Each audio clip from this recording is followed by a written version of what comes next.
মানুষ সব সময় ভুল করে বসে, শয়তানের ধোঁকায় পড়ে প্রতিনিয়ত গুনাহের কাজে লিপ্ত হয়। গুনাহ হয়ে গেলে মানুষের উচিত সাথে সাথে তওবা করে নেওয়া।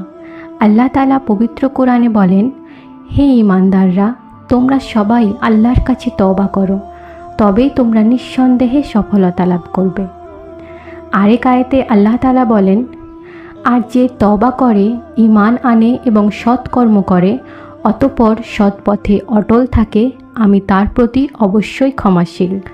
মনে রাখা উচিত, মানুষ কোনো ময়লা আবর্জনার গর্তে পড়ে গেলে যত দ্রুত সম্ভব সেখান থেকে উঠে ময়লা ধুয়ে পরিষ্কার হওয়ার চেষ্টা করে।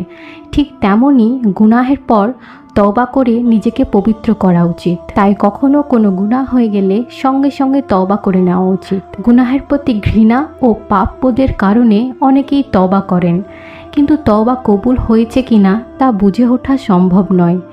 একজন মানুষের পক্ষে নিশ্চিত করে বলাও কঠিন তওবা আসলেই আল্লাহ তাআলা কবুল করেছেন কিনা।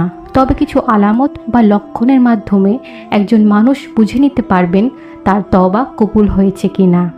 তওবা আল্লাহর কাছে কবুল হয়েছে তা বোঝার কিছু আলামত হলো: 1.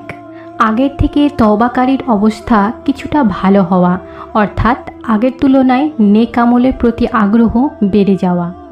2. গুনাহের প্রতি আগ্রহ কমে যাওয়া। 3. আগে যেসব গুনাহ করে ফেলেছেন সে কথা স্মরণ করে অনুতপ্ত হওয়া এবং অনুশোচনায় দগ্ধ হওয়া। 4. মনে আল্লাহ তাআলার ভয় জাগ্রত হওয়া। 5. পাপের প্রতি আগ্রহ তৈরি হলে জাহান্নামের শাস্তি ও আল্লাহ তাআলার অসন্তুষ্টির কথা খেয়াল হওয়া। 6. আচার আচরণে বিনয়ী ভাব আসা। 7. গুনাহের শাস্তি ও আল্লাহ তাআলার অসন্তুষ্টির কথা স্মরণ করে বারবার তওবার প্রতি আগ্রহ তৈরি হওয়া। তওবার পর কারো ভেতর এই লক্ষণগুলো দেখা গেলে আল্লাহ তাআলা তওবা কবুল করেছেন বলে ধারণা রাখা যেতে পারে। এর বিপরীতে তওবা করার পরও তওবা কবুল হয়নি বলে ধারণা করা যেতে পারে যখন কোনো তওবাকারী নিজের ভেতর এই কয়েকটি বিষয় উপলব্ধি করবেন। বিষয়গুলি হলো: তওবা করার পরও নিজের মাঝে কোনো পরিবর্তন না হওয়া, আগে যেসব পাপ কাজ করেছেন তার কথা স্মরণ করে মনে আনন্দ অনুভব করা, তওবাকারী নিজে নিজে মনে করে নেওয়া যে আমার তওবা কবুল হয়ে গেছে, দোয়া করা বা আল্লাহর কাছে চাওয়ার সময় চোখে পানি না আসা, গুনাহের শাস্তির কথা ভুলে যাওয়া, আবারও গুনাহের কাজে জড়িয়ে যাওয়া, নেক আমল ও ভালো কাজের প্রতি আগ্রহ তৈরি না হওয়া, নিজের ভালো কাজ বাড়ানোর প্রতি কোনো আগ্রহ না থাকা। তওবা কবুলের বিষয়টি পুরোপুরি আল্লাহ তাআলার হাতে। বান্দা যখন কোনো গুনাহের পর একনিষ্ঠ চিত্তে আল্লাহ তাআলার কাছে মাপ চায়, তিনি মাফ করে দেন। গুনাহের পর তওবার মাধ্যমে নিজেকে পুত পবিত্র করার স্বভাব মানুষের ভেতর আছে বলেই আল্লাহ তাআলা তাকে নিজের প্রতিনিধি করে পৃথিবীতে প্রেরণ করেছেন।